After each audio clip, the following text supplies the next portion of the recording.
For 17 winters, she slept by the fireplace. She knew the sound of every drawer, every footstep on that creaky wooden floor.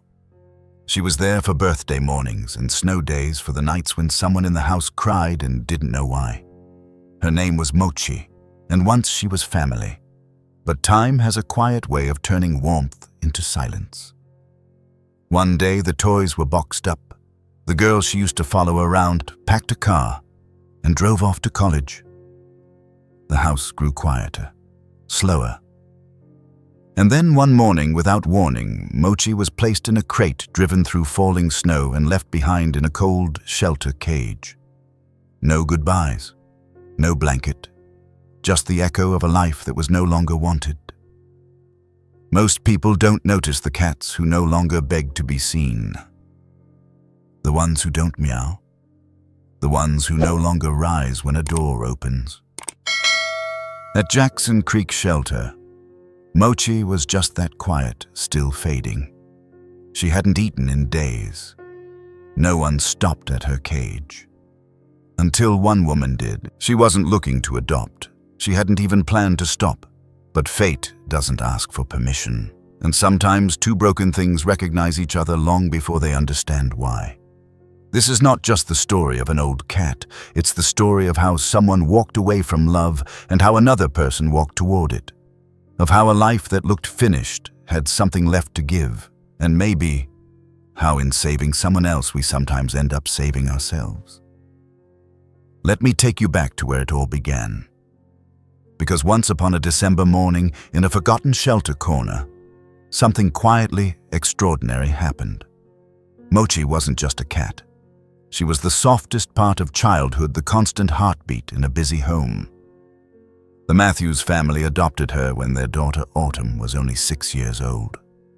Autumn picked her from a box of kittens at a fall harvest fair in Vermont. Mochi was the quiet one in the back, all fur and wide amber eyes. From that day on, they were inseparable.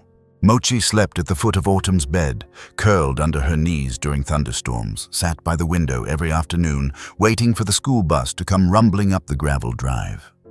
The house itself was old white clapboard, with green shutters and a stone fireplace that creaked with every change in season. It smelled of cinnamon in winter and fresh-cut grass in spring. For years, Mochi was the center of it all, sneaking onto the kitchen counter for scraps, hiding inside cardboard boxes during holiday chaos, stealing a warm seat when someone left the couch. There's a photograph tucked inside the family album, Autumn in footed pajamas, cradling Mochi like a baby in front of the Christmas tree. That moment was real, it mattered, and yet it didn't last. As Autumn grew, things shifted like they always do. Teenagers sleep in more. They stopped talking to their pets like people. And by the time college acceptance letters arrived, Mochi had become more background than companion. She was 17 when the house became quiet. No more laughter echoing off the walls. No piano practice at sunset, no footsteps thumping overhead. Just silence and the occasional shuffle of a cat, too old to jump, too loyal to leave. Then came the morning when it all changed. It was cold. The last snow hadn't melted. A box sat by the front door, and Mochi was gently placed inside along with a folded towel and a half-used disused bag of kibble. Mr. Matthews murmured something about time, but Mrs. Matthews didn't say anything at all. At Jackson Creek Shelter, the intake form said, "Senior cat low mobility no longer fits family lifestyle." No one used her name. This happens more often than we want to believe. Pets become furniture, familiar, predictable. And as soon as they stop being convenient, or cute, people begin to pull away. Not out of cruelty, just neglect that comes wrapped in busyness and reason. But here's the thing, love doesn't fade because time passes. It fades when we stop remembering how much we once needed someone. Mochi's story could have ended there in a silent shelter, with no one remembering the cat who once guarded childhood secrets. But it didn't. Because sometimes, even after everything has been forgotten, someone shows up who sees what's been left behind. Let's go there now, to that shelter on the edge of winter where hope lay curled in the farthest corner. waiting. Jackson Creek Shelter was the kind of place that tried its best. Tidy quiet, a faint smell of pine cleanser always lingering in the halls. It wasn't big, just a row of kennels, a modest play area, and an office with a cracked coffee pot that had seen better years. In winter, the cold seeped through the old window panes, frosting the edges like lace. Volunteers came and went, some cheerful, some quiet. And the animals, well, they waited. Some waited with energy bouncing at the sight of anyone passing by. Others, like Mochi, didn't move at all. Mochi's kennel was in the farthest corner next to the utility closet where fewer visitors wandered. The staff called it the sleepy row, where the oldest or least adoptable cats were placed not because they were forgotten, but because no one expected them to leave. Her small wool blanket was always in the same spot, rarely disturbed. The food bowls were often full untouched. She no longer meowed, didn't stretch, and didn't lift her head when someone passed by. It was as though she had folded herself into silence, waiting for time to finish what people had already begun. Gregory, the shelter manager, noticed. He always did. Each morning he'd pause at her cage just a moment longer. "Hey, old girl." He'd whisper, his hand pressed against the bars. "Still with us?" Sometimes she blinked, sometimes not. But she was still there, just barely. The younger volunteers didn't know what to say. "It's like she's sleeping with her eyes open," one girl murmured. Another whispered, "I think she's waiting for someone who won't come." And maybe they were right. Hope is a fragile thing in places like this. For kittens, it springs eternal. Everything's a game, a chance, a promise. But for cats like Mochi, who had once known a full life, hope isn't loud. It's the soft wish to be remembered, to matter, to feel safe one more time. There's a quiet cruelty in how age is treated, not just in animals, but in all living things. We reward the young, the new, the lively. But the ones who've endured the longest, who've stayed loyal through the messy middle years, are too often left behind. Not because they did anything wrong, but because they simply lasted longer than people's attention. That's what made Mochi's corner feel so heavy. It wasn't a place of anger or sorrow. It was a place where time had slowed so much it nearly stopped. But fate, as it often does, doesn't need noise or speed to shift the course of a life. Sometimes it just needs one pair of eyes to look twice. Because on a snowy Thursday afternoon, someone did, and she didn't just see a cat. She saw a story still waiting to be finished. And that brings us to Juniper Lane, the woman who hadn't planned to rescue anyone, but found herself standing in front of a cage that changed everything. Juniper Lane hadn't stepped foot inside Jackson Creek Shelter in nearly 2 years. She used to come every Sunday like clockwork, always with her husband Thomas beside her. They weren't the loudest volunteers or the most active. They didn't run playgroups or organize food drives. They just showed up, with steady hands and quiet hearts. Thomas would spend hours brushing the more skittish dogs, while Juniper would sit cross-legged inside the cattery, letting shy cats curl into her lap when they were ready. There was never any pressure, only presence. But when Thomas got sick, everything stopped. Cancer doesn't ask. It arrives, interrupts, and lingers. Juniper stopped volunteering, stopped hosting dinner nights, and stopped humming in the kitchen. When Thomas passed, something inside her dimmed. The house stayed clean but empty. The fireplace stayed cold. There were still dishes to wash, bills to pay, but the warmth had gone quiet. On that Thursday, Juniper didn't come to adopt. She had a bag of blankets, some old cans of tuna her neighbor dropped off, and a vague ache she couldn't name. Maybe it was the snow. Maybe it was the silence. Maybe it was just one of those days when the heart remembers what it misses most. She walked slowly through the shelter's main corridor, nodding politely to the front desk clerk hands, gripping the tote bag tighter than necessary. Puppies barked in the distance. A teenager was trying to coax a hissing kitten into purring with a feather toy. Everything felt a little too loud, a little too alive, and then quiet. At the end of the row, she saw the cage. It wasn't the cat that made her stop. Not at first. It was the stillness. There curled into herself was a grey striped cat with matted fur and tired eyes. She didn't meow. She didn't blink. She didn't even lift her head. But there was something. Something in the shape of her body and the way her ribs barely rose and fell. Juniper dropped to a knee without meaning to. "Hey there," she whispered. Nothing. Juniper leaned in closer, and her eyes drifted upward past the cage bars, past the cold floor to the wall behind where an old framed photo of the shelter's first volunteers still hung. Her breath caught. There in the background was Thomas, smiling, holding a kitten in his arms. The kitten looked like Mochi, but it wasn't that. It was the way the old cat turned her head just slightly, as if drawn to the image too. It was so subtle, Juniper thought she imagined it. A twitch, a breath, a memory maybe. Sometimes the heart recognizes what the mind can't explain. She didn't speak again, just sat there, hand resting lightly on the cage. The cat didn't come closer, but she didn't turn away. And in that moment, Juniper didn't feel alone. Not entirely. Not anymore. She stayed like that for a long while until the shelter manager quietly asked if she'd like to know the cat's name. "Mochi," he said. "She's 17, been here nearly 6 months, hasn't responded to anyone in weeks." Juniper blinked, then nodded. "Maybe," she said softly, "she's just been waiting for someone who understands silence." The next morning, Juniper came back, but this time not with just blankets. This time she brought a carrier, because something in her heart had already whispered the answer the moment their eyes met. And with that, Mochi's story was no longer just about waiting. It was about what happens next when two quiet souls begin to move forward together. Juniper had always believed that grief was quiet, that it didn't shout or slam doors. It simply lingered like a song you can't quite turn off even when you want to. So when she brought Mochi home that evening, she didn't expect anything to change. Not really. She just couldn't bear the thought of that cat spending one more night alone on a cold, concrete floor.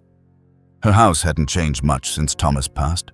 The same armchair sat by the window, the same faded quilt still folded on the back of the couch. Even his slippers remained beneath the coat rack untouched. Some people clean everything out to move on. Juniper.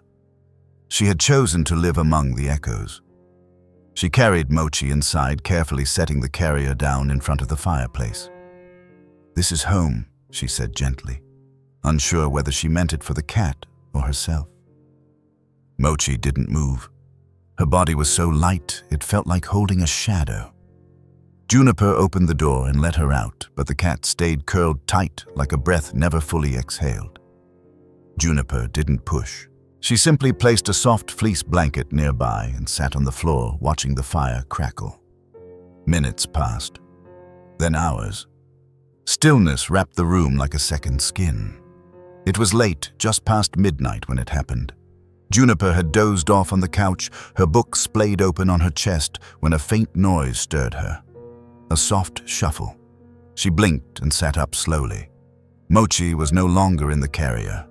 Instead, she was standing perfectly still in the hallway, her eyes locked on something above the mantel. Juniper followed her gaze. There, in a wooden frame, was a photograph, one she hadn't dared move since the funeral, Thomas grinning widely, holding a mug of coffee in one hand and a kitten in the other. That kitten hadn't been Mochi, of course. It was years ago. But in that moment, it didn't seem to matter. Mochi stared at the photo like she recognized it. Like she recognized him, and then she let out a sound, not a meow, not a cry, but a low, broken whisper, a sound filled with dust and memory, and something that trembled the air between them. Juniper's breath caught. She walked over slowly, kneeling beside the cat. "You saw him, didn't you?" she murmured. Mochi didn't look at her, but she didn't move away either. They stood like that for a long time, two shadows staring at a picture of a life that used to be. There are moments that logic can't hold, glitches in time where something deeper slips through. Was it recognition? A familiar scent, a shared grief? Juniper didn't know, but she felt something shift. Grief doesn't always ask for healing. Sometimes it simply asks to be witnessed. And in that still, quiet night, a cat and a widow shared a moment of unspoken understanding, not about what had been lost, but what remained. And with that, a question began to stir inside Juniper's chest, soft at first, but persistent. Who was this cat? The next morning, as snow melted from the roof and light filtered in through linen curtains, Juniper made a decision. If she was going to walk this road with Mochi, she needed to know where it began, because sometimes the present only makes sense when we finally uncover the truth of the past. Juniper wasn't the kind of woman who chased ghosts, but something about the way Mochi stared at that photo, so still, so full of something unnamed, unsettled her. This wasn't just an old cat quietly fading into the background. There was history behind those eyes. And Juniper, who had once spent years learning to listen without words, couldn't ignore it. She started simple. She called the shelter and asked for records. They didn't have much, just the intake form filled out by the Matthews family. Senior cat, 17 years old, family pet since kittenhood. Nothing about her temperament, no health notes, no photos, just a line that read, "No longer manageable with our lifestyle." Juniper frowned. That wasn't neglect.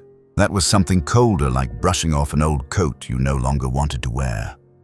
Still curious, she called the number listed, hoping for some detail about Mochi's past. A favorite toy, a routine, even just what food she preferred. The woman who answered sounded polite but distant. "We loved her," she said flatly. "But she was old, slowing down. She mostly slept all day. It just didn't fit anymore." And then right before hanging up, she muttered, "Besides, she was never really ours to begin with." That stopped Juniper cold. The next day, Juniper did something she hadn't done in years. She knocked on a stranger's door. It was the house next to the Matthews, a soft blue cottage with wind chimes on the porch and a snow shovel leaning by the steps. A woman in her 70s answered, wrapped in a thick scarf. Her eyes lit up when Juniper mentioned Mochi. "Oh, her real name was Scout," the woman said. "She used to come visit my husband at the nursing home every Tuesday." Juniper blinked. The nursing home. The neighbor nodded. She was a therapy cat, belonged to Mr. Matthews' father, Walter, Vietnam vet, lived with PTSD for years. That cat, she was the only thing that calmed him down when words didn't work. Juniper felt her heart thud. She used to sit on his chest when the flashbacks came, the woman added. Never hissed, never left. She just knew. When Walter passed, the family took her in, but, well, you know how people are when something's no longer useful. Scout, therapy cat, a silent guardian of someone else's storm. Juniper drove home with a knot in her throat. She looked at Mochi's Scout curled on the rug near the heater. This wasn't just a cat abandoned in old age. This was a creature who had carried more emotion, more memory than anyone had bothered to ask. And maybe that was the hardest part. Not just the loss of place, but the erasure of purpose. Juniper sat down beside her, resting a hand on that worn gray fur. "You weren't meant to fade out like this," she whispered. "We often assume animals live simple lives. Eat, sleep, play, repeat. But the truth is, some of them carry stories deeper than we know. And unless someone cares enough to listen, those stories vanish." That night, as wind whispered against the windows and the fire cracked low, Juniper knew one thing: this was no longer just about giving Scout a soft place to rest. It was about giving her a chance to be remembered. And perhaps that was the beginning of healing for them both. But healing, as Juniper was about to learn, rarely comes without a fight. It started with a sound, barely audible. A thin, wheezing gasp that pulled Juniper out of sleep like a thread unraveling. She sat upright in the dark, her eyes adjusting to the faint glow of the dying fire. Then she heard it again. Short, broken breaths, as if something precious were being pulled too quickly from the world. Scout was lying beside the fireplace, her body trembling, her legs twitching in slow, uneven spasms. Her mouth opened, but no sound came. Juniper's heart jumped. She dropped to her knees, her hands gently reaching for the cat's frail frame. "Scout, I'm here. It's okay. You're okay." But Scout wasn't okay. Juniper wrapped her in a thick towel and drove through the snow-choked streets to the emergency vet. Her hands trembled on the steering wheel, eyes flicking between the road and the passenger seat where Scout lay motionless save for the rise and fall of her shallow chest. At the clinic, everything blurred, white lights, hurried footsteps, quiet voices. Then a door closed, and Juniper was alone in the waiting room, clutching the towel like a lifeline. Minutes passed like hours. Dr. Whitaker, a kind-eyed man with soft hands, finally emerged. He sat beside her and spoke gently. "Scout is stable for now, but her organs are failing. She's old Juniper. Her body is at the end." Juniper nodded slowly, not because she accepted it, but because it felt like the only thing to do. "There's something I need to ask you," he continued. "It's not an easy question, but you need to consider. Is it time to let her go?" Juniper didn't answer right away. Her mind flashed with images, Scout curled on Thomas's chest. Scout is standing beneath the photo on the mantel. Scout resting beside the window just yesterday, eyes half closed, ears still twitching at the sound of birds. "She's still here," Juniper whispered. "Not just breathing. She's trying." Dr. Whitaker nodded. "Then there's another option. It won't be easy fluids meds round-the-clock care. No guarantees. But if you're willing to fight for her, she might surprise you." Juniper looked down at her hands. They were tired hands, wrinkled-veined, not as strong as they used to be. But they had held Thomas through sickness, had steadied other lives. They had more to give. "I don't know how much time she has," Juniper said quietly. "But I know she shouldn't spend it alone. There's a line all caretakers must eventually face, the space between mercy and perseverance. Letting go can be an act of love, but so can holding on, if it's done for the right reasons." That night, Juniper brought Scout home bundled in blankets and hope. She cleared the dining table and set up a soft recovery bed, warmed rice packs, and lined up syringes and instructions. Every 2 hours, she sat beside her, whispering stories of places Scout would never see but might still imagine. It wasn't heroic. It wasn't graceful. It was simply love showing up most quietly. And slowly, through exhaustion and prayer, something began to change. A flick of an ear, a small, slow blink, a whisper of life refusing to leave. But healing is never loud. It unfolds gently like dawn through the fog. And Juniper would soon witness that kind of miracle. One small pause step at a time. The first real sign came on a Tuesday morning. The kind of morning where frost still clings to the edges of the windows and the kettle hums like a quiet companion. Juniper was in the kitchen, stirring broth into Scout's food, chicken, warm, soft, just the way the vet suggested. It had become their routine.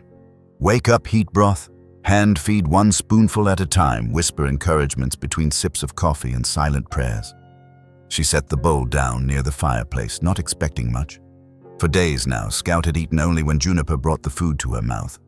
But that morning, when Juniper stepped back and turned to grab her tea, she heard it the smallest sound. A shuffle. Turning around, she saw Scout take one step, then another. Wobbly, cautious, barely balanced, but steps nonetheless. Juniper froze, her breath caught.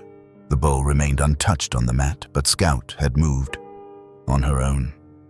Her body trembled with the effort, and after a few seconds she lowered herself gently to the ground again. But those 2 steps echoed louder than any victory Juniper had felt in years. It didn't happen all at once. Healing never does.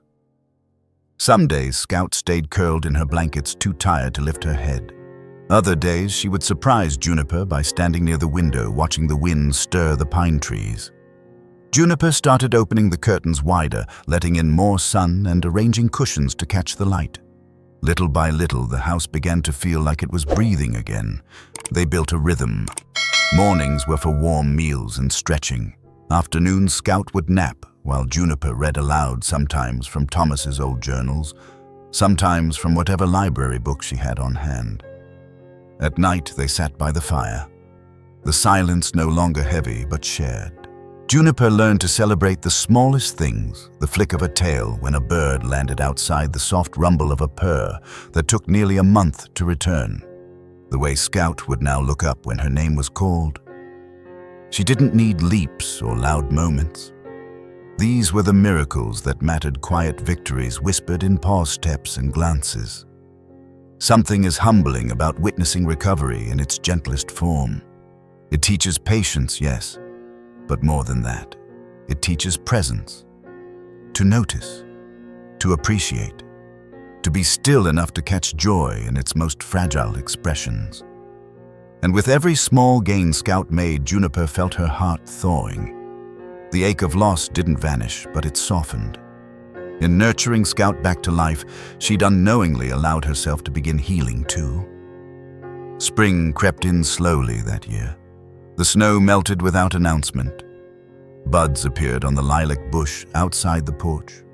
One afternoon, Juniper left the back door open just a crack. Scout wandered close, sniffed the air, and sat.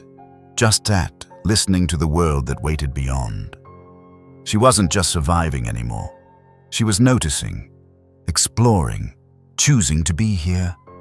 And that's when Juniper realized they both were. But one final gift remained, something that neither of them expected. Not a step, not a purr, something even deeper, a moment that would tie everything together and answer the question Scout had never been able to ask aloud. The day Scout stepped outside on her own, the world seemed to hold its breath. It wasn't far, just a few feet from the back porch to the edge of the garden where early crocuses were beginning to bloom, but for a cat who had once curled into herself like she was waiting to disappear, those few steps felt sacred. Juniper watched from the doorway, hands wrapped around a chipped mug of chamomile tea, heartful and fragile at once. Scout sniffed. The breeze blinked up at the sun, then slowly settled beneath the lilac bush, the same one Thomas had planted the spring they moved in. There was no rush in her movements, only ease. Like she finally understood that this space, this peace belonged to her too. It had been 4 months since that night at the emergency clinic. 4 months of syringes, warm compresses, whispered stories, and slow miracles. And now, here they were, 2 souls who had come undone, slowly stitching each other back together with every ordinary day. Inside, Juniper had rearranged her home without meaning to. Scout's blankets now lived on the old armchair by the window. Her food bowls sat beside the fireplace. A scratching post Thomas once built, long neglected in the attic, had been dusted off and placed beside the bookshelf. The house didn't just feel lived in again. It felt chosen, shared. One afternoon, Juniper pulled out the photo album she hadn't opened in years. She turned the pages slowly, stopping at the one where Thomas sat on that same back porch, a kitten in his lap, laughing into the light. Scout jumped onto the couch beside her, placed a paw on the corner of the page, and rested her head just there, as if to say, "I remember too." In that moment, Juniper understood something she hadn't known she was waiting to hear. Scout hadn't just needed a home. She had chosen this one, chosen her. And in return, Juniper found something she hadn't thought possible after loss, not just comfort, but purpose. A reason to open the curtains each morning, to speak aloud again, to make space not just for memories, but for life still unfolding. There's a quiet kind of healing that doesn't announce itself. It doesn't arrive with fanfare. It grows in silence, in shared moments, in the steady presence of something that stays even when it could have left. Scout had been forgotten, cast aside, her story nearly erased. But not anymore. She had found her place, and Juniper had found her peace. And though neither of them spoke the same language, they understood each other, where it mattered most, in the pauses between pain and trust, in the slowness of recovery, in the stillness that finally felt safe. Scout now sleeps at the foot of Juniper's bed, just like she once did for someone else long ago. Every so often she stirs, opens her eyes, and looks toward the fireplace as if checking to see that the light is still there. It always is. Because love, when it's chosen again after everything, isn't just survival, it's home. And if this story reminded you of someone or some small soul you once loved or lost, maybe it's time to believe no life is ever too far gone to begin again.